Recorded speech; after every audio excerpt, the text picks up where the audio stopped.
Alrighty, so it looks like we have some last minute news that is going to upset some people, and I'm here to talk about why you shouldn't be upset. Well, you can be upset, but just understand where Cedar Point is coming from with this decision. That's basically what I'm here to talk about. So yes, we all know now Steel Vengeance has been removed from Fastlane Plus, and yes, it sucks. So the Amusement Insiders team and I are going to Cedar Point this weekend, May 11th, 12th, 13th, and we were buying our Fastlane Plus tickets today while we were going to, and we noticed the Steel Vengeance was taken off, and then I thought maybe, okay, maybe it's just not online, blah, blah, blah, and then it appears everyone else is posting and talking about this as well, so it looks like it has been removed. It sucks. Yes, it does suck. Deep down, yes, we all wanted to get on Steel Vengeance in less than 5 hours, and yes, even the Fastlane Plus line, it being 3 hours, is still better than 5 hours, blah, blah, blah, cry face, sad face. It's okay. I'll get over it. Here's why Cedar Point had to do it. So we're hearing that the Fastlane Plus line was pouring out of the queue on opening weekend, and when you offer a service that's supposed to get you on the ride fast and bypass the line, you have to meet it. Otherwise, people can complain and get a refund, and you kind of have to follow suit as a business if you are failing to meet that expectation.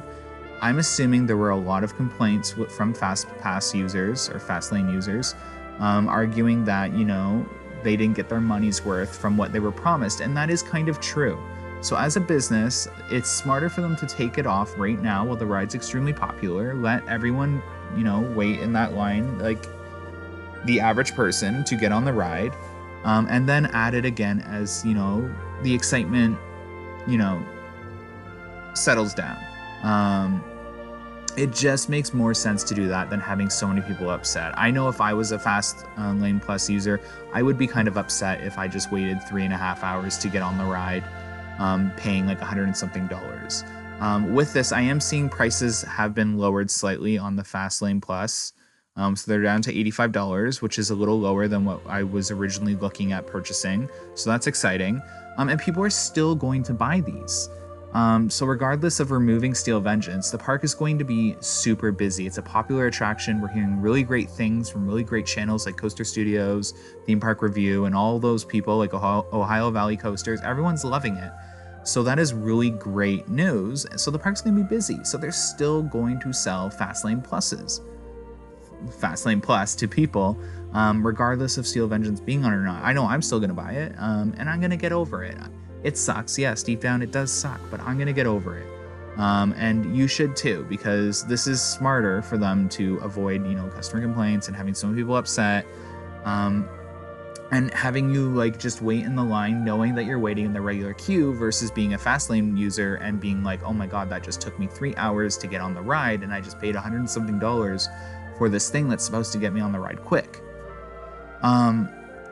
So that's pretty much all I have to say is, you know, just think of it from a business standpoint and understand that Steel Vengeance will be added on again. This is just temporary. Obviously, opening weekend, they tried it and they were like, whoa, okay, that didn't work. So let's remove it for now and we'll come back to it as soon as the ride simmers.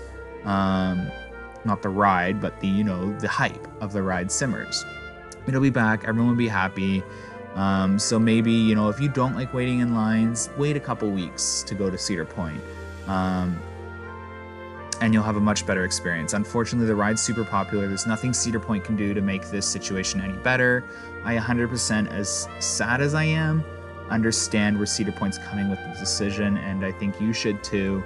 And then just put away, you know, that privilege for a second and just understand that this is a business decision for the better of them and people at the park.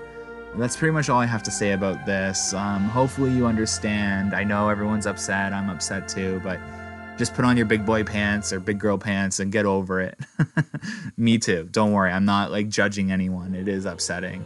All right. Hopefully you understand. Have a good day. Again, we're going to be at the park this weekend, so feel free to say hi to us. We'll be in our Amusement Insiders admin team shirts or sweaters, so come say hi. All right. Have a good one, guys.